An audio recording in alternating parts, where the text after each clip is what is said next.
Please enjoy the story Armie by Spite 1. There is a girl that is watched. A girl who is unknowingly watched. Unknowingly LOVED. A girl with eyes the color of Venus, lips the shade of Mars, and hair as wild and violent as the storms of Jupiter. A girl who looks to the sky every night and wonders what lay beyond it. A gesture that always ends with him looking wide-eyed and thinking, she's actually looking at me. For there is a boy in the sky, and a girl who will be the bringer of Armageddon. 2.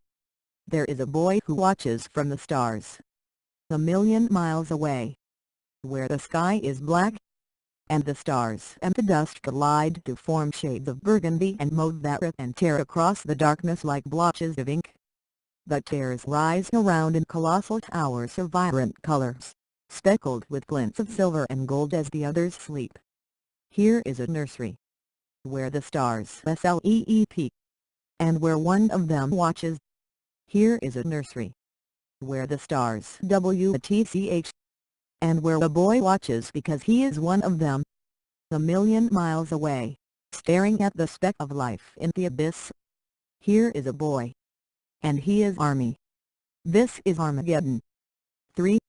They say that the stars we see at night actually died hundreds of thousands, sometimes even millions, of years ago.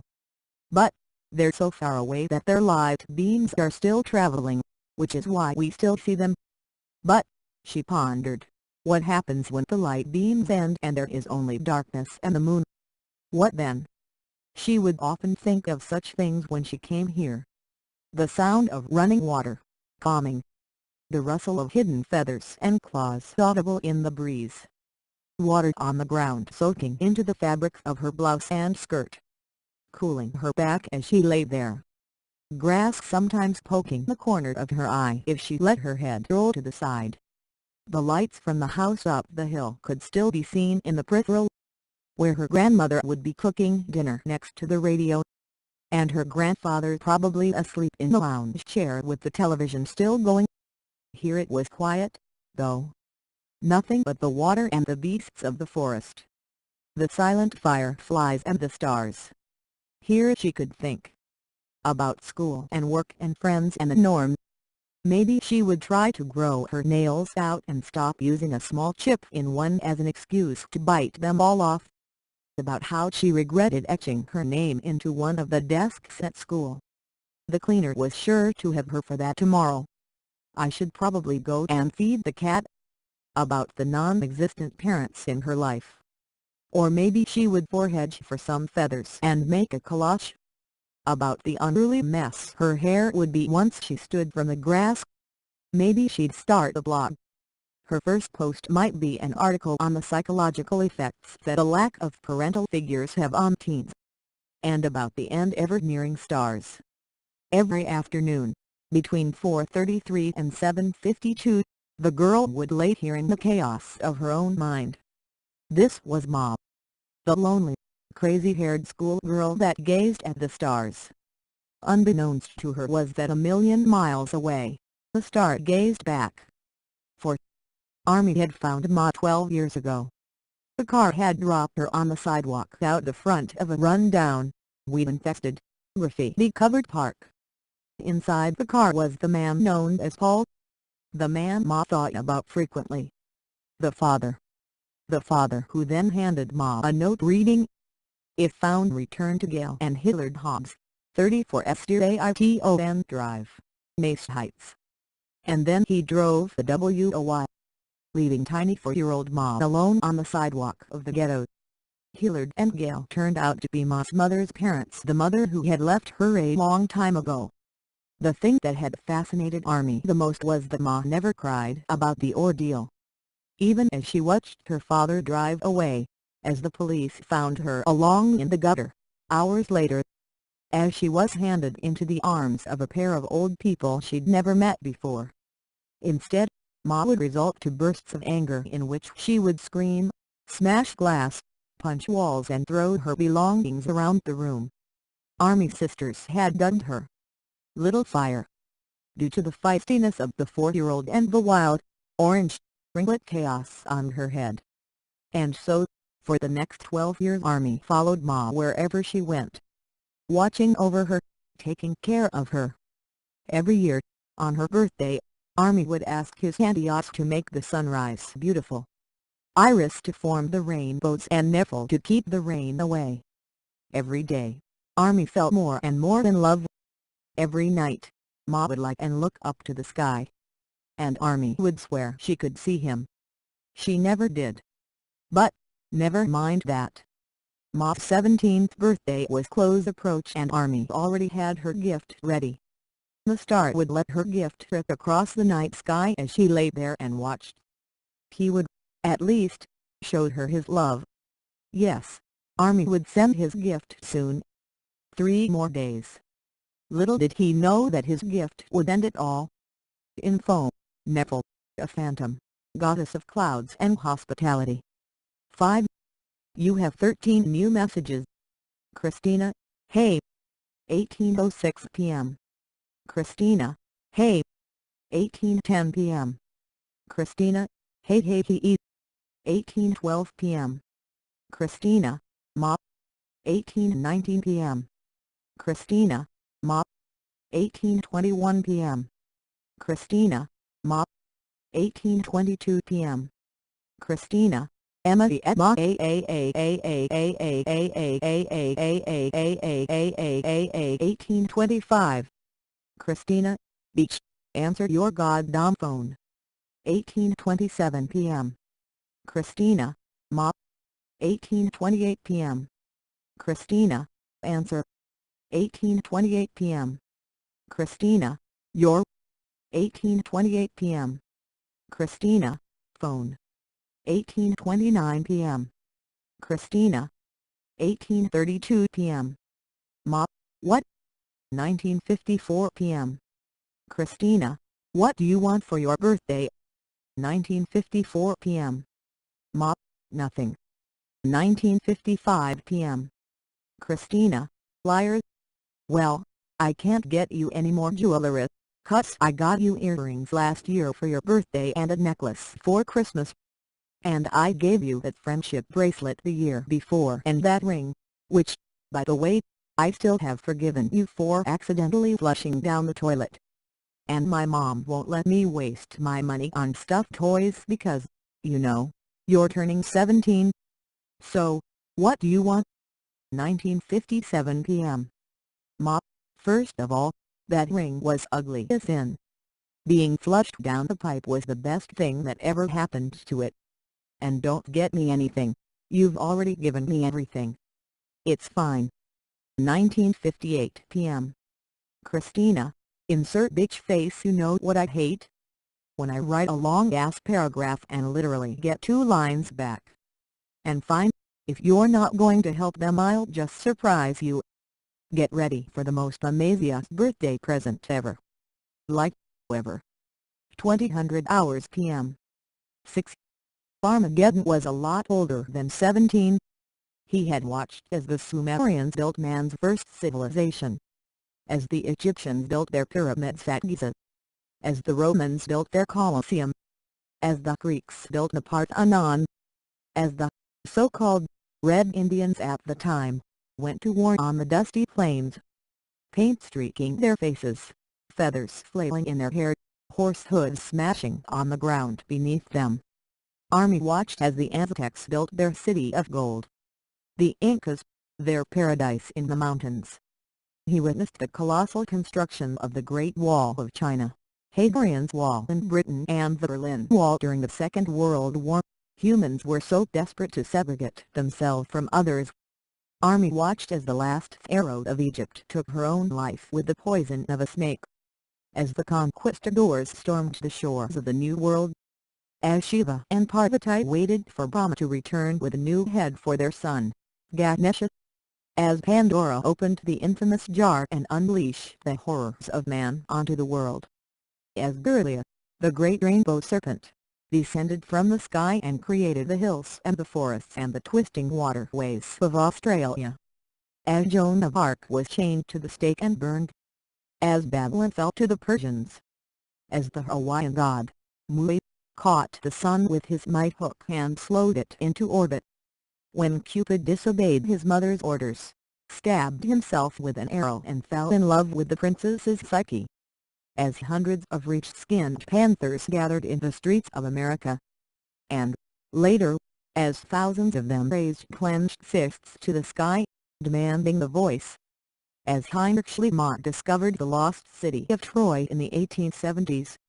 When Elizabeth I was locked in the Tower of London by her half-sister, Mary in 1554. As the northern and southern people of the USA went to war with each other during the 1860s. As the natives of Africa were ripped from their homes, bound in chains and taken away. As the English convicts took the first steps on their new jail cell, Australia. As Darwin first noted his findings on the finches at the Galapagos. It was funny, Armie often thought, that all of the wars, betrayals, discoveries, deaths, births and legends occurred on that single, tiny speck in the distance. Here, the stars were spread everywhere. All to their own nurseries, with their own families, their own humans to watch over. Here, there was Armie, who held his burning torch high to create his light.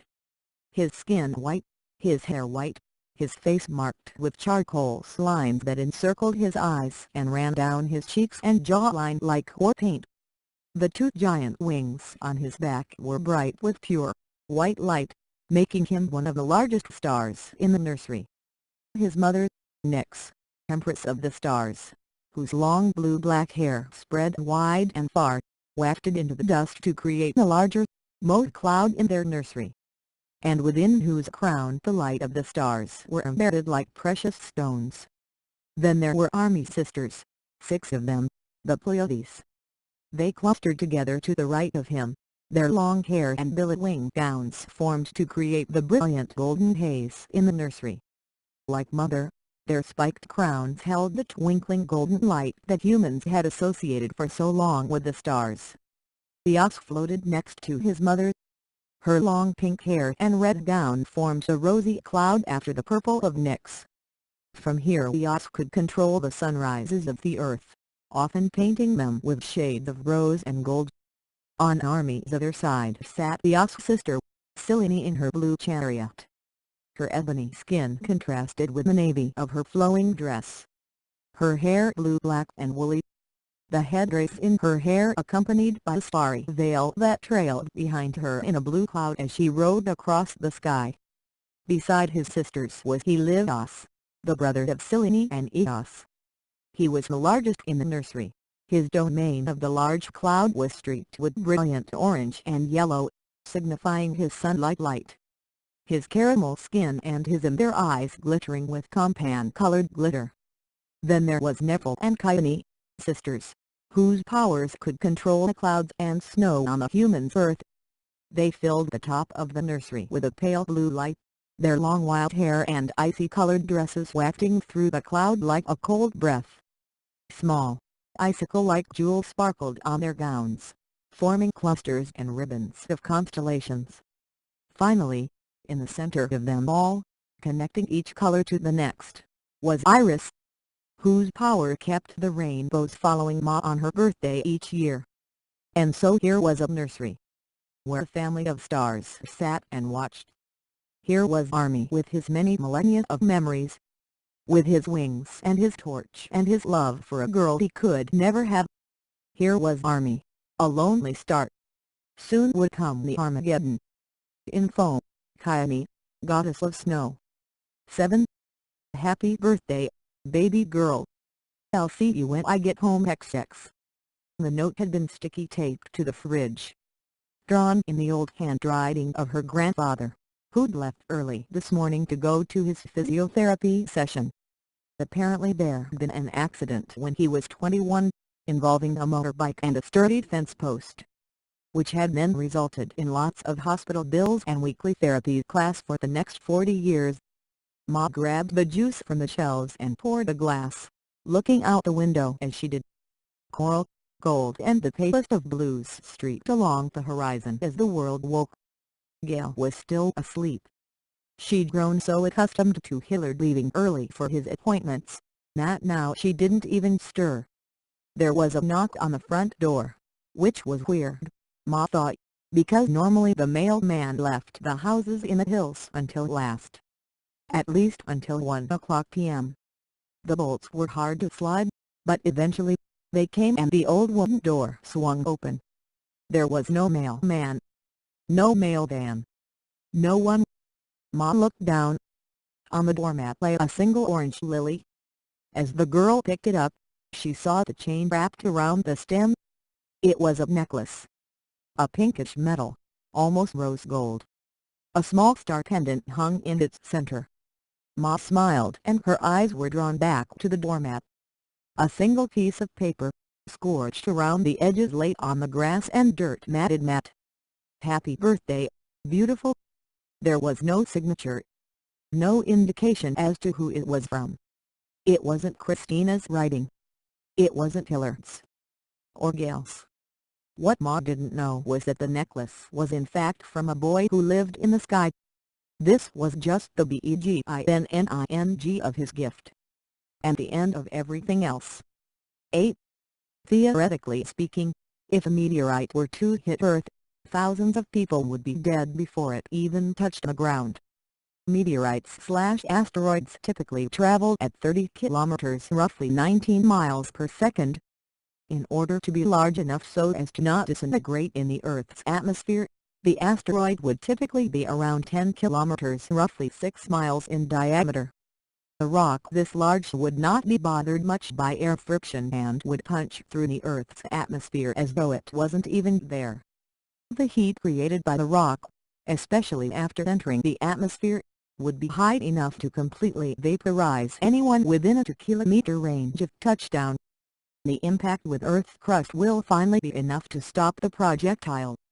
The energy of the impact will destroy the asteroid and, at least, 5 layers of the Earth's crust. All of that rock and water, depending on touchdown point, will be thrown into the air and blot out the sun. Some of that debris will be going so fast, it will just fly right out of Earth's atmosphere and begin to orbit. Although, most of it will rain back down on the Earth, not just near the touchdown point, but thousands of miles away. The impact will create a crater hundreds of miles long that will rip the Earth open at hypersonic speeds. The most immediate impact after that would be an earthquake, arriving around only 1.67 minutes after touchdown. This earthquake will measure over 7.2 on the Richter scale. If touchdown point occurred in the ocean, the tidal wave measuring hundreds of miles in height would destroy coastal areas worldwide. The dust storm will occur after the impact, raining down near the touchdown point, which will result in a loud, December 67 airlift 25 minutes after impact. As a result of the ripped crust of the Earth and the showing molten rock, the Earth's atmosphere will begin to heat, creating an oven effect and triggering worldwide fires that will destroy anything that isn't sheltered underground. The soot, ash, smoke and dust blotting out the sun would last for more than a year, killing most of the planet's plant life, sea and land life. But, due to the initial impact, the fires, the dust and the debris, the Earth's surface will uninhabitable after only one day. 9. Tonight was the night. It was 6:03 p.m., right in the center of Ma's stargazing session. Armie was excited. He couldn't wait to see her face as the shower ripped across the sky. She would be ecstatic. And so, with a nod from Helios and a wave of his hand, Armie sent his gift. A party of meteors that would form a beautiful night show for Ma to watch. Beautiful shooting stars. These would be the last moments Armie ever laid eyes on her again. 10. Somewhere, someone was screaming. Ma just shrugged it off as the kids down the road playing hide and seek, continuing to look at the stars. "Ma," her grandmother called from upstairs. The girl rose from the grass and turned toward the house, the lily she'd found this morning, slipping from her hand. As her grandmother walked onto the back veranda, she continued yelling. "Dinner's ready, Darl, Gwyneth." Gail stopped and Ma watched her face slacken, her eyes on something behind the girl. The house was bathed in light. Heat flushed against the back of Ma's neck. Gail grabbed the railing, leaned over and opened her mouth to scream. Ma's head snapped back toward the sky to see what? And then nothing else. Just a blinding light, searing heat, and finally, the faint boom. 11. Armie didn't get to see Ma smile. Because Ma didn't get to see the meteor shower. Ma didn't get to see anything anymore. No one did. But the time Armie had realized what was happening, it was too late to stop it. The party had veered off course, heading straight into the earth instead of beside it. This can't be happening. But it was. This can't have happened. But it had. Boom. Everything stopped. No longer chatter between the sisters, nor Nix and Helios, Selene and Eos, Iris, Kyone and Nickel. Nothing. Silence. When Nix realized what had happened, she'd put her hands to head, her eyes widened, her breathing sporadic, like she couldn't get enough in. The sisters wailed. Eos' rose glow fell apart, like a flower burning. Armageddon continued to search through the dust and the flames that had now engulfed the speck. He couldn't find her. No. Armie lowered his torch and let it fall, the spark within it instantly diminishing. No one moved for long time. It may have been minutes, hours, days, weeks, months, years. Centuries. The whole millennia may have passed and no one would have even noticed. Then, one by one, his family slowly extinguished their shine. The warm glow of their nursery, fading. They were gone. Ma was gone. It was over. Then OTHING. As Armie continued to search, desperate to prove himself wrong, the billions of stars around that lay in his panoramic view began to disappear. All stars were putting out their light. Millions, billions, trillions of them just fading away. There were no more twinkling stars. Only darkness and the moon. Because, well, what was the point of existing for no one? The end. The end.